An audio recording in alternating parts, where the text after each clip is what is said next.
Hey, this is Bethany, and I've been gone for like a month. Okay, so I can explain it later or explain it now, but right now I'm going to get into a tutorial which I would consider to be a kind of modernized retro cut crease. And I did it using these Tarte shadows that were given to me as a birthday gift that I love. Okay, so to start off this tutorial, the first thing I'm going to do is add a base, and I'm going to use MAC's Paint Pot in Soft Ochre. How Nikki tutorials of me. Okay, so just gonna run that over my eye. Just get a really thin layer because you don't want to get too much product on here, and then work it up to the eyebrow. And also the inner corner of the tear duct. Okay. Okay, so next I got my little Nude'Tude palette here with all the half naked ladies on there.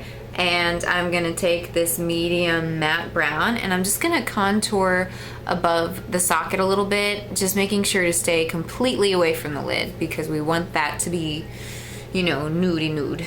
So here we go. And I'm gonna use a fluffy brush to do this.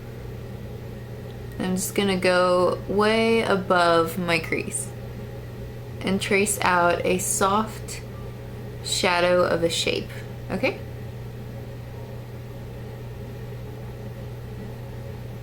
Gonna bring it in when I have just a slight small bit of product. Okay, so next for the lid, we're going to want to go for a creamy matte color, and my favorite one to use is Anonymous in the Vice palette. It's just a really pale, creamy color, and it's perfect for, you know, highlighting the brow bone and the lid. So I'm just gonna take a brush and apply it, and just make sure to get all of the lid. Okay, so now is where we start using my favorite Tarte pencils. These are the SmolderEyes. They came in a kit for the holidays, and they're waterproof and they will stay on you through the apocalypse and therefore after, and you will look smoking hot even when you fighting zombies. Okay, so I'm gonna start off with the lighter gold color here, and it's actually just called gold. It reminds me of Smog in the Naked palette. And you'll notice that the shape that our hooded eye creates, and making that shape with the matte powder, we have a little bit of a line coming out here to follow. So we're gonna go ahead and do that and create a kind of pointed cat eye shape with this. So follow the leader, okay?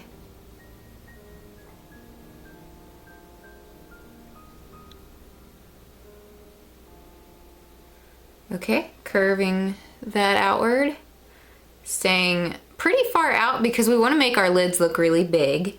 And then once we reach where our lash line would be, we just kind of drag it inwards towards the eye. And I have a little bit on the outer edge.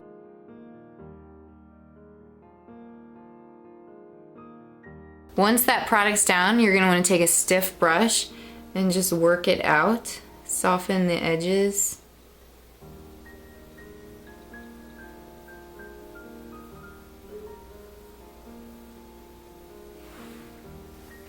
Okay, I'm just gonna try to tidy this up a little bit by adding a little bit more while it's wet and then softening it again.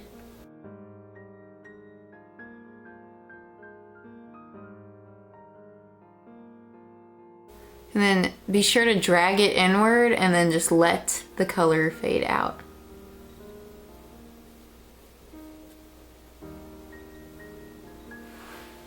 Okay, so once you've got the top part all blended inward, it should look about like this.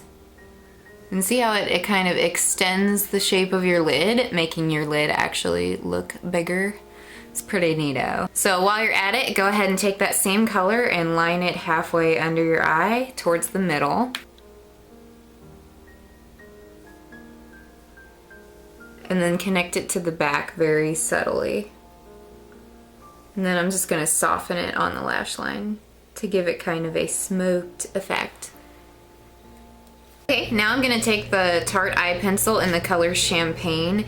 It's absolutely gorgeous, brilliant, and bright. One of my favorite highlighters now for the tear duct, and that's exactly what I'm gonna use it for, is running it along my inner tear duct. And this is really gonna light up the eye. Make you look gorgeous, girl. Make you look gorgeous. I was going to use the very darkest pencil here in the color Gunmetal, but I don't really think it's necessary for this look when we're just going to use powder and make everything look a little bit better. I'm going to take the color Seductive out of my Nude'Tude palette, and then I'm going to blend out the edges of this a little bit more. And I'm going to be using a smaller blending brush so I can get in there a little bit more precisely, but also maintain not touching any of this.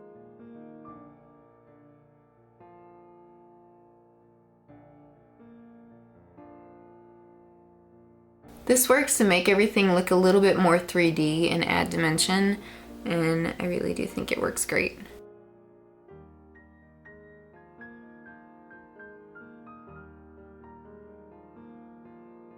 Okay, so I'm gonna go back in with Anonymous that we used on the lid and highlight the brow bone.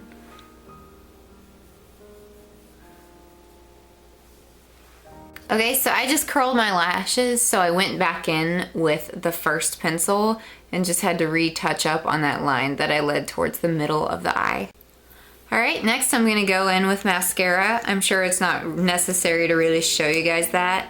I use Falsies Flared and Waterproof, and then L'Oreal Fiber Lashes on top of that after it's dried. So this is what the eye should look like completed and with mascara. I know it seems kind of odd for that shape back there, but you get used to it and it really is quite flattering, I think, for all eye types. So the next thing I'm going to do is put on a little bit of blush. This is the e.l.f. Studio blush in the color Twinkle Pink.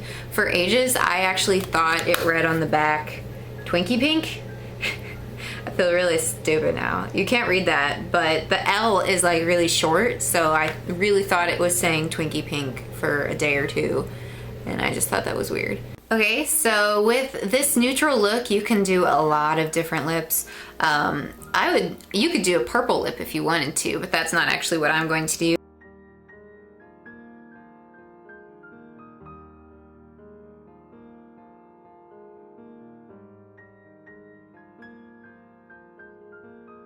So here is the finished eye look, and I'll just give you one last peek of just kind of how it looks at different angles. Like, see how it just like extends and makes my eyelids look all big when they're not, because they're actually quite hooded. Reminds me of old-timey kind of looks. It's kind of it's like a retro cut crease, just a little bit, but it's been modernized. But anyways, yeah, so I hope you guys like this tutorial, and yeah, I missed you guys. It's been a long time. I'll see more of you soon. Bye.